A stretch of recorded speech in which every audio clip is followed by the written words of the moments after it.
Shalom untuk semuanya. Nama saya Roland.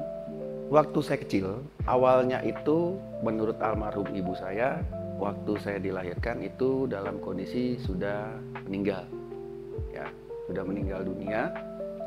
Dan dokter yang membantu persalinan pun sudah menyatakan memang saya dikatakan meninggal. Dan saat itu sempat sudah dikeluarkan untuk surat kematiannya dari rumah sakit persalinan tersebut. Cuma ibu saya sampaikan bahwa jangan langsung dibawa karena tunggu ayahnya pulang, karena ayah saya waktu itu dia tugas luar kota. Nah, singkat cerita, saya dilahirkan jam 7 pagi itu kondisi sudah meninggal.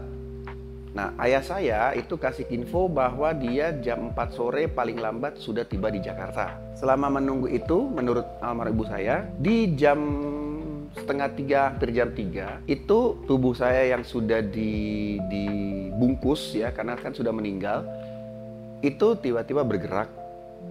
Nah, ibu saya panik, dibilang ke suster, pas dibuka bener kondisi saya saat itu hidup.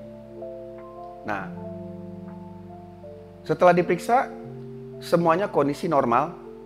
Nah, semenjak saat itu, kalau orang bilang melihat yang tidak dilihat orang sebetulnya. Nah, itu saya alami sejak kecil itu sampai usia sekarang sebetulnya, sampai umur 45 tahun. Nah, seiring waktu berjalan, di kisaran saya di usia di bawah 5 tahun lah, itu pertama kali saya didatengin oleh sosok kakek saya. Tapi saat itu saya nggak tahu kalau dia kakek saya. Nah, itu tengah hari begitu dia datang. Awalnya dengan ngebel. Saya bilang ke ibu saya ada orang ngebel. Ibu saya lihat nggak ada. Nah, terus ngebel itu. Singkat cerita saya bilang ke ibu saya saat itu orangnya udah depan pintu. Dan tiba-tiba satu rumah itu, saat itu cuma ada ibu saya, nenek saya, dengan pembantu, kemudian ada kakak saya. Itu mereka sama-sama ngelihat itu seperti ada jejak kaki yang basah, tapi wujudnya nggak ada. Gitu. Nah, itu jalan itu mendekati saya, tapi saya ngeliat, kalau saya ngelihatnya ini orang. Nah, saat itu saya merasa saya digendong. Dan memang menurut ibu saya waktu itu saya kondisinya seperti kalau kita ngelihat di film itu melayang ya. Melayang, tapi karena saya nggak tahu di saat itu saya kira ini kan orang. Nah, singkat cerita setelah itu orang ini, yang opa-opa ini, dia bilang saya pulang ya, opa pulang. Nah, udah dia turunin saya lagi, dia keluar. Semua saat itu memang nggak ngeliat wujudnya, tapi ngeliat jejak kakinya. Dia keluar, dia banting pintu. Nah, setelah dia banting pintu itu, ibu saya telepon ayah segera pulang. Nah, nggak lama itu ayah pulang, diceritakan semua. Ayah saya bilang satu hal saat itu. Dia ambil, tapi sebelum dia ambil foto, dia tunjuk, yang ini bukan orangnya. Saya bilang benar. Nah, yang saya tunjuk waktu itu foto ada seorang opa-opa tua pakai mantel hujan panjang dengan senter zaman dulu yang panjang dengan sepatu bot. Saya bilang ya ini bener dia. Dan ayah saya waktu itu bilang ya ini opa kamu, tapi dia udah meninggal ternyata 7 tahun sebelum saya lahir. Nah, semenjak saat itu saya melihat yang memang gak dilihat orang. Kejadian-kejadian yang aneh, yang secara nalar manusia nggak masuk. Tapi saya lihat, seperti contohnya, kalau kita lagi makan di meja makan, saya selalu bilang, ambilin lagi satu piring, ada orang duduk makan, padahal nggak ada orang. Itu salah satunya. Kemudian waktu di SD, saya zaman SD, SMP, sama. Kalau upacara bendera, itu saya ditemukan lagi ngobrol sendiri. Begitu dipanggil ke ruang kepala sekolah, ditanya, saya cerita. Saya ngobrol sama si ini, dan saya jelasin ciri-ciri mereka. Guru dan kepala sekolah pun kaget, ternyata itu murid yang saya ceritakan benar pernah sekolah di situ, tapi sudah meninggal. Sudah nggak ada di situ lagi. Nah, akhirnya di usia saya 7 tahun, ayah saya waktu itu putuskan bawa saya ke psikiater karena dia pikir ini anak antara waras sama gila gitu, dan dia lebih khawatir kalau sampai saya sampai gangguan jiwa karena ngelihat yang begituan gitu loh. Nah, sampai di psikiater itu saya ingat psikiater itu dia ngomong ke ayah saya bahwa saya itu normal, nggak ada gangguan. Cuma dia ngomong begini saat itu, Pak, anak ini punya kelebihan yang mungkin dia kata namanya sixth sense. Anak ini punya kelebihan. Kalau dulu kan belum dikenal zamannya indigo ya, zaman saya itu. Nah, setelah itu ayah saya selalu menanamkan bahwa buang hal-hal kayak gitu, kamu nggak perlu lihat-lihat yang begituan lagi. Oke. Nah, di usia 12 tahun saya baptis pertama kali, itu terjadi lagi. Udah mau masuk kolam baptisan, itu kan kita ngantre ya. Nah, saya ngomong sama yang di depan saya, antrean depan saya, kamu lihat yang di sana nggak? Yang di mana? Itu kan pendeta yang ngebaptis, di belakangnya pendeta yang ngebaptis. Emang ada siapa? Wah, saya bilang berarti saya ngeliat nih. Saya bilang akhirnya, itu orang gede banget, mukanya nggak kelihatan kayak lampu bohlam, tapi kok sayapnya gede banget ya? Ada pedangnya. Wah, kaget semua di situ. Udah, singkat cerita, abis selesai baptis, saya dipanggil. Saya dipanggil, yang namanya masih anak-anak kan, jadi saya ditanya, saya jawab. Saya jawab sama seperti yang saya sampaikan ke tadi. Nah, saya saat itu benar-benar masih bingung itu apa yang saya lihat, gitu loh. Karena memang ya istilah saya juga pernah ikut sekolah minggu. Cuma kan sekolah minggu itu selayaknya anak-anak kecil kan dikasih pelajaran ya tentang kayak Raja Saul. Tapi saya nggak pernah tahu apa yang saya lihat itu apa, nggak pernah tahu, gitu loh. Nah, seiring waktu berjalan terus, ada satu lagi momen waktu saya udah SMP. Itu ada salah satu teman sekelas saya meninggal tabrakan motor, kecelakaan motor ya, dia masuk dalam kolong truk. Nah, tapi selama saya sekolah memang saya selalu kayak dikucilkan. Karena ya ini yang ngelihat yang aneh-aneh ini, sampai saya kalau upacara itu ditaruh paling depan biar nggak ngobrol sama yang nggak kelihatan gitu loh. Nah, tiba satu ketika saat teman saya udah meninggal, 1 minggu kalau nggak salah gitu, satu kelas bilang begini, coba panggil si Roland. Roland ini kan bisa ngeliat yang aneh-aneh. Nah, namanya saya juga masih bocil ya waktu itu. Ya udah, ayo-ayoan aja, rame-ramean gitu. Ya udah, kita pergi ke TKP waktu dia meninggal saat itu.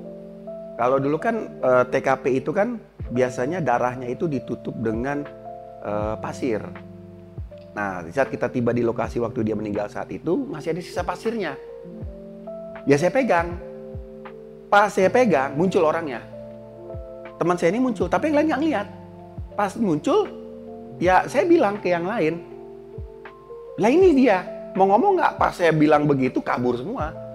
Lah saya bingung loh, kok ngajakin pada kabur. Ya udah, saya bilang ke teman saya yang udah meninggal ini, wah sorry ya, semua pada dulu kesini mau ketemu lu, malah mereka pada kabur. Ya udah, saya balik ya. Dan di saat itu refleksi yang saya pantengin banget ya, orang ini ya, dia dengan kondisi yang memang kondisi seperti waktu di kecelakaan, tapi dia nggak ngomong banyak. Memang dia cuma bilang oh ya udah gitu. Setelah kejadian itu, saya makin terang, makin jelas. Malah kalau dulu orang-orang tua dulu ngomongnya kalau ngelihat sesuatu atau misalkan orang ngetok pintu, kita ngeliat bawahnya ada napak nggak? Itu dulu saya pernah dengar. Tapi yang saya alami dari hari ke hari, itu mereka itu napak. Bukan melayang, bukan terbang, bukannya napak, tapi bedanya mereka nggak banyak ngomong, auranya dingin, dan nggak ada bayangnya. Itu sama-sama nggak ada bayang. Itu beda dengan manusia normal, gitu. Tapi napak. Nah, akhirnya seiring waktu berjalan lagi, saya udah cukup dewasa, udah bekerja. Saya ketemulah dengan istri saya. Waktu itu, waktu kita masih pacaran, saya sempat bilang ke dia, kondisi saya begini loh. Dalam arti gini, saya belak-belakan, lu jangan sampai takut suatu kali karena kondisi gue begini. Gitu. Cuma ya mungkin saat itu ya namanya orang apa ya, kalau bilang kebelet cinta mungkin ya. Jadi ngiyain aja gitu loh. Tapi buat saya ngiyainnya dia itu saya kira dia tuh paham. Akhirnya kita menikah, nggak lama kemudian dari kita menikah itu, pertama kali dia melihat itu temennya yang sudah meninggal itu tiba-tiba muncul depan dia. Waktu dia mau kabur, saya tahan, jangan lari. Itu pertama kali. Kemudian yang kedua, tetangga kita yang sudah meninggal juga, kemarin dia ternyata udah meninggal, kita nggak tahu dia ada di blok rumah sebelah, kita nggak. Jadi kan saya kalau di rumah itu kali pulang udah nggak ngelayapan ya. Dia datang ke rumah, duduk, seperti biasa kita ngobrol, cuma bedanya waktu disuguhin kopi sama istri saya, dia nggak mau minum, padahal dia dulu pecinta kopi. Nah, tapi saya menganggap ini kan orang bener ya, orang gitu loh. Udah, pas dia pulang, besoknya saya mau ke pasar sama istri, kebetulan lewatin kediamannya dia. Saya lihat bendera kuning, pas saya tanya, ternyata dia meninggal. Dan waktu saya lebih jelasnya lagi, udah 3 hari yang lalu meninggal. Kaget saya, padahal baru kemarin sore ke rumah. Nah, mulai semenjak saat itu, istri saya ngeliat. Istri saya ngeliat terus. Cuma saya selalu bilang bahwa biarin aja, santai aja, nggak ada masalah kok. Yang penting kita nggak usah takut sama mereka. Nah, kemudian masih di daerah yang sama, waktu itu siang-siang saya bawa mobil dengan dia. Padahal jalan itu yang setiap hari kita lewatin ya, antara kita dari mau ke Minahasa ke Manado. Tiba-tiba dari jalan raya, tiba-tiba itu jalan berubah jadi kayak rumput, padang rumput. Saya dengan dia kaget, saya berhenti mobil, buka kaca, itu rumput setinggi pintu. Nah, dia langsung panik, karena memang dia baru kali ini ngalamin. Nah, dia panik, saya coba tenangin, saya bilang, udah kita biasa. Cuma kita lihat di depan kita itu udah jurang, ibarat kata ini mobil tinggal dorong dikit masuk ke jurang. Udah jurang, tapi kayak ada kota. Tapi kota itu kayak terselubung kayak awan-awan, tapi kota. Dan saya bilang ini bukan kota Manado, karena itu ada gedung-gedung seperti gedung pencakar langit, banyak sekali. Dengan kondisi saat itu kota Manado belum ada gedung pencakar langit. Gedung biasa mungkin ada, tapi gedung setinggi itu nggak ada. Nah, lagi kaget ngelihat itu semua, tiba-tiba ada kakek-kakek dari sebelah kanan saya, itu muncul. Dia nanya, mau kemana? Sontak saya dengan istri bilang, Opa, kita kok ada di sini mau ke jalan ke Manado. Nah, orang tua itu bilang, kamu udah salah jalan. Coba mundur. Nah, pas saya mundur, belum berapa langkah ban mobil itu melangkah, itu langsung jalan raya lagi. Di saat itu istri saya teriak, saya bilang, nggak usah teriak, biasa aja lagi. Nggak ada masalah kok. Kita malah bersyukur. Tuhan masih lindungin kita. Tuhan keluarin kita dari alam seperti itu. Mungkin kalau orang lain udah nggak balik-balik. Karena kalau cerita-cerita orang tua dulu juga yang namanya kalau di daerah saya namanya di bawah lulu, itu udah nggak balik. Kalaupun dia balik, gila. ODGJ, kita masih normal. Ya udah. Nah, setelah berapa tahun kemudian kita punya anak, kita pindah di daerah Minahasa Utara. Nah, di situ kita ngontrak sebuah rumah. Awalnya normal. Itu perumahan ya normal lah, banyak penduduknya. Nah, satu ketika istri saya ini dia memang punya sakit asma sewaktu ngelahirin, tapi nggak akut, nggak parah ya. Jadi cuma minum obat kayak asmasolon atau salbutamol itu hilang. Ini sampai sebulan itu nggak sembuh-sembuh tiap hari. Cuma yang anehnya, sakitnya itu dia ada jam-jamnya. Kayak contoh pagi, kayak jam 6 ke jam 7. Nanti jam 10 ke jam 11, saya sampai hafal. Nanti jam 2 ke jam 3. Nah, nanti lagi sore, diulang 6 ke 7 sampai tengah malam jam 12 ke jam 1. Itu setiap hari seperti itu. Nah, selama sebulan kita udah ke dokter manapun, dokter bilang normal. Ini nggak ada sakit, malah obatnya yang dikasih ya obat-obat generik ya kayak model salbutamol, tapi nggak sembuh-sembuh. Nah, mendekati sudah mau 1 bulan, datang dia sakitnya parah banget, akut ya, saya bilang udah akut, sampai nggak bisa berdiri, merayap. Dia udah nggak bisa berdiri lagi. Dan dia punya permintaan gini, tolong dudukin saya di teras depan. Saya mau hirup udara segar terakhir kalinya. Waduh, saya kaget dong. Sebagai suami, waduh, istilahnya istri udah minta permintaan terakhir ini, saya nggak bisa tinggal diam. Anak masih kecil soalnya kan, masih waktu itu anak kami itu masih berusia SD lah. Nah, tapi oke lah, saya ikutin maunya dia. Kita duduk sama-sama di teras depan. Dia bersandar ke saya dan memang parah ya, napas itu udah parah. Nah itu waktu itu udah jam 12-an, memang pas jamnya dia kena lagi. Saya bilang gini ke dia saat itu, ya udah gini, kalau sampai setengah jam nggak sembuh, memang kalau dokter umum kita di saat itu udah pada tutup. Kalau nggak sembuh juga, kita cari pendeta. Ya, oke. Abis kita ngomong cari pendeta, itu di depan kita itu ada kayak pohon rambutan masih muda ya. Itu memang bawaan dari yang punya rumah. Itu tiba-tiba seketika saat itu gitu goyang. Getar, getar, bener-bener kayak diterpa angin ya. Cuma anginnya cuma di situ. Kita kan ngerasa anginnya cuma di situ, di lain-lain nggak ada angin dan tidak ada satu daun pun jatuh dari pohon itu. Tapi dia getar, getarnya memang getar hebat. Saya langsung curiga, saya tegesin, saya ngelihat di belakang pohon itu ada seperti bayangan hitam besar, kayak yang megangin pohon itu. Nah di saat itu saya bilang, oh ternyata kamu ada di situ. Saya bilang ke istri, kalau istri kan untuk hal-hal tertentu dia bisa ngelihat, yang hal-hal yang lain dia nggak ngelihat. Saya langsung bilang, kamu masuk ke dalam. Nah di saat itu saya bawa dia ke dalam, saya dorong masuk ke dalam. Untungnya cepat saya dorong, itu pohon itu kayak ngeluarin tangan, itu ngegeplak tapi ke arah istri saya, dia mau geplak. Untungnya saya dorong duluan, jadi dia ngelewatin kepala saya, kikis ke kepala istri saya, kenanya ke pilar, jadi ngegeplak. Waduh, di saat itu istri saya udah masuk, saya marah dong saat itu. Jujur saya marah, karena saya sedari kecil, saya yang melihat gituan saya nggak takut, malah saya marah. Terus terang saya marah.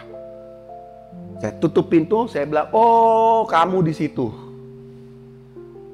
Kalau kamu istilah mau mencelakakan orang, tunggu kamu di situ, saya balik. Udah. Nah, di saat saya masuk ke dalam, saya mau ambil minyak urapan, itu saya sempat ngintip, itu pohon itu seperti menari. Menari, bener-bener kayak menari, jadi bukan getar lagi ya. Kalau getar kan gitu, ini kayak muter-muter gitu, tapi di tempat. Benar-benar kayak menari, dan itu cabang-cabangnya itu kayak tangan.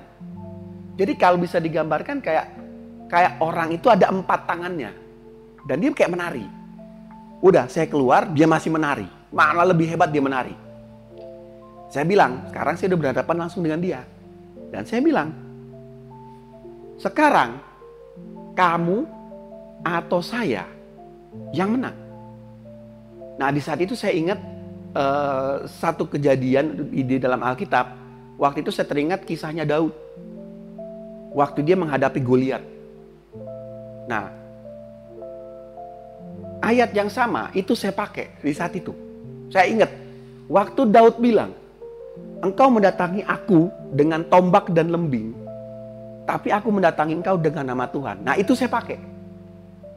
Saya bilang ke pohon itu, kamu datengin kami dengan kutuk penyakit, tapi saya hadapin kamu sekarang dengan kuasa nama Tuhan.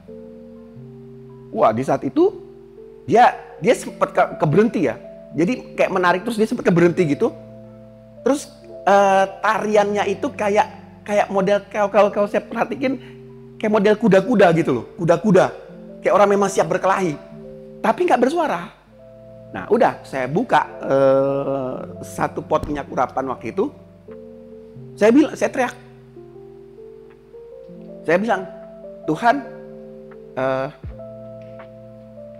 pakai alat ini untuk saya bisa kalahin yang ada di depan ini.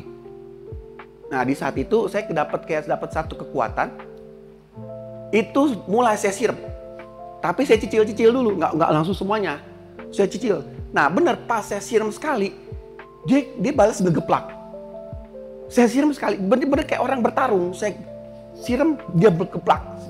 Saya siram, dia geplak. Cuma waktu dia ngegeplak, itu nggak ada satupun yang kena. Ujung ranting sama dia punya daun itu sama sekali nggak ada yang kena. Jadi kayak lewat.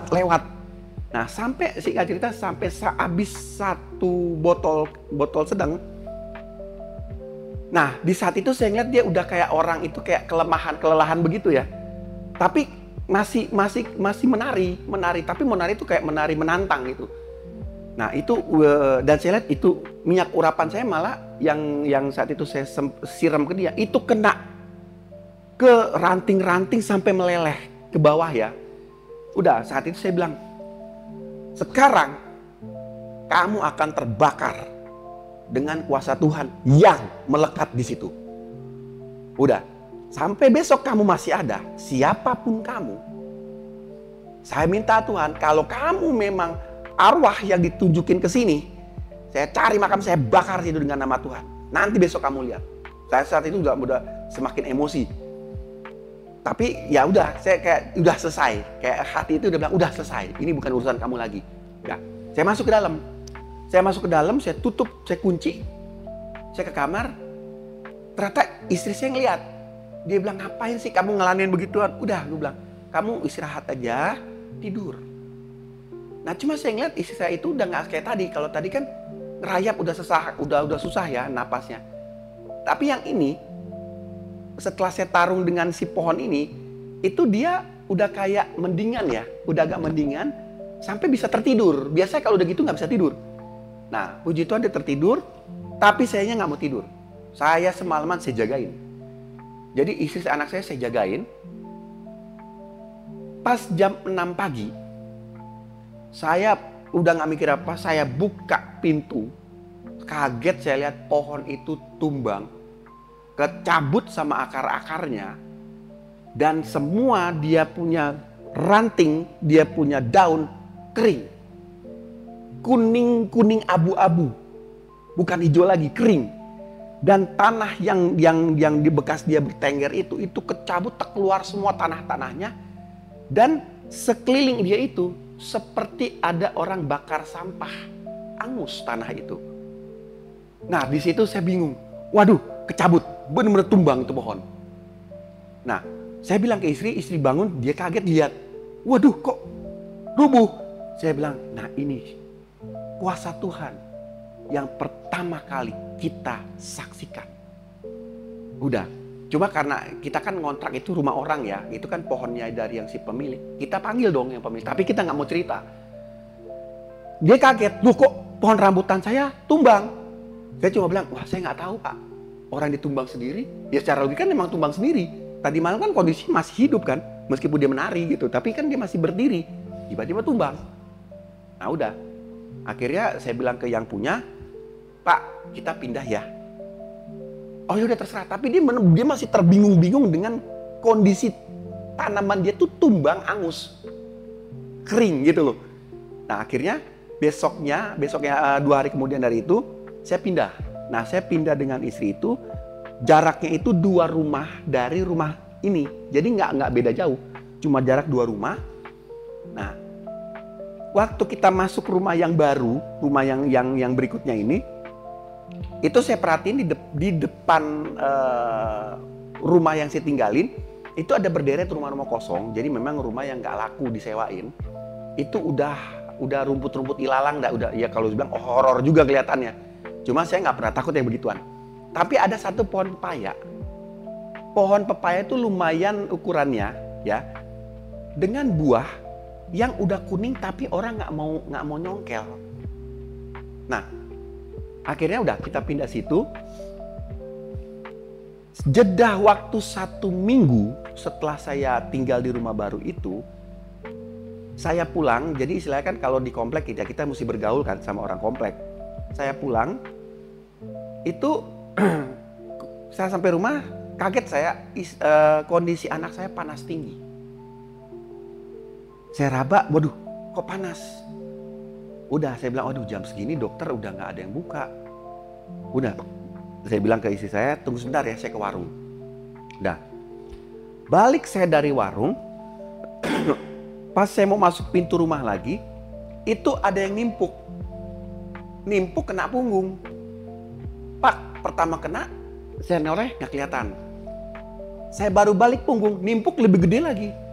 Sampai saya sempat ngeliat, ternyata yang nimpuk itu bukan batu ya, tapi kayak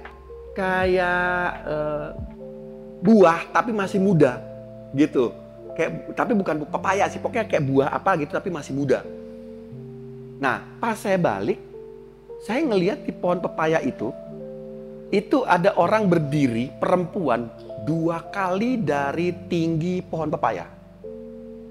Tinggi, dengan rambut panjang ke bawah, dan matanya itu kayak bola api, ngelihatnya ke saya tajam. Saya sontak, ya namanya manusia normal, kita kaget kan lihat itu. Tapi saya nggak takut. Saya kaget, saya cuma bilang, aduh yang begini lagi. Udah, karena saya tahu di saat itu saya nggak punya minyak urapan kan udah habis ya. Dari yang 1 minggu lalu di rumah yang sebelumnya. Saya cuma bilang, Tuhan gue udah nggak ada lagi nih. Cuma kayak dalam hati begini, pakai imanmu, apapun bisa kau tumbangkan. Oke, nah di saat itu saya cuma pegang maaf waktu itu saya kan masih perokok ya di saat itu karena masih muda kan, saya umur 25-26. Saya nggak ada barang apapun lagi yang saya pegang, saya cuma pegang itu. Dan saya langsung saya datengin dia, saya sentil itu puntung rokok dan itu memang nyata kena di dadanya. Kayak mental ya, ting, tapi bukan tembus, kena. Kan kalau kena dia mental balik kan. Tak, mental balik gitu. Dan saya ngeliat ekspresi dia kayak lebih marah lagi. Di situ saya bilang, saya nggak takut dengan siapapun kamu yang ada di situ. Kalau sampai karena kamu anak saya sakit, sekarang saya bilang kamu keluar dari situ, atau besok pagi saya bakar kamu dengan nama Tuhan. Keluar dari situ. Nah udah.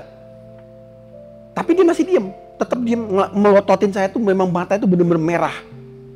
Dah, saya balik ke dalam rumah. Tapi kali ini, kalau yang rumah sebelumnya saya tutup pintu, sekali ini enggak. Saya buka tuh pintu. Saya buka pintu, tapi saya taruh bangku. Jadi di dalam ruang tamu saya duduk di situ. Saya ngadep ke pohon itu. Kondisi pintu terbuka. Nah, istri saya keluar. Dia bilang, ngapain sih ngeladenin begituan? Saya bilang, udah. Saya yakin dengan kuasa Tuhan. Dah dia tidur, jaga Bella di dalam. Nah, akhirnya saya ketiduran. Nggak tahu, mungkin karena memang Tuhan mungkin kasih saya nggak ngelihat kali. Saya tiduran. Padahal yang waktu sebelumnya saya nggak tidur. Pas pagi saya kebangun, melek, itu udah sekitar jam 7 lewat. Saya kebangun karena kan pintu kan terbuka kan, saya buka. Saya kaget di depan saya itu yang posisi pohon pepaya itu dikerubungin orang. Itu dikerubungin orang sampai ada RT di situ. Saya kaget. Waduh, kenapa nih? Saya panggil istri saya. Coba kamu lihat. Pas saya datang, RT nanya, Pak, Bapak lihat yang numbangin pohon ini nggak? Kaget saya. Saya sempat lihat itu pohon bener-bener tumbang lagi. Itu pohon tumbang, kecabut sama akar. Bahkan kalau kali ini buah yang kemarin udah siap dipetik itu busuk sampai keluar kayak belatung-belatung putihnya, busuk, tumbang. Saya kaget saat itu. Saya teringat kejadian yang 1 minggu yang lalu, yang pohon menari. Tapi saya nggak akan mau bilang, karena apa? Kalau saya bilang kan orang-orang ini skeptis, karena banyak juga yang saya bukan sesama agama ya. Saya cuma bilang saya nggak tahu Pak. Yang saya tahu tadi malam masih ada. Nah di saat itu saya curiga, kok cuma sebuah pohon pepaya ini kok sampai diributin? Saya tanya, emang kenapa ya Pak? Nah Pak RT ini dia bilang, gini loh Mas kan masih baru nih. Kebetulan di depan rumahnya Mas. Ini pohon itu udah ada sebelum rumah ini semua dibangun. Saya kaget. Oh ya? Iya. Bahkan waktu bikin aspal ini, itu pohon udah sering kali ditebang, besoknya timbul lagi, muncul lagi. Di situ saya mikir, oh, jadi itu ceritanya. Dan memang sampai istilahnya satu kampung ini, dia berbuah pun nggak ada yang berani ngambil. Tapi buahnya nggak pernah jatuh. Saya bilang, emang iya, saya nggak pernah ngeliat buah itu jatuh, tapi ranum. Nah iya, makanya nggak ada yang berani Mas. Gitu. Waduh, saya mau cerita, takutnya saya nanti diketawain. Udahlah, saya berpikir gini, saya pendem buat diri sendiri aja. Saya langsung masuk ke dalam rumah, saya cerita ke istri kaget. Oh ternyata itu kalau ditebang hidup lagi. Iya. Lah sekarang tumbang ya? Iya. Saya bilang, oh puji Tuhan. Di saat itu saya langsung keinget anak saya. Saya raba jidatnya, puji Tuhan saat itu sudah tidak panas tinggi lagi.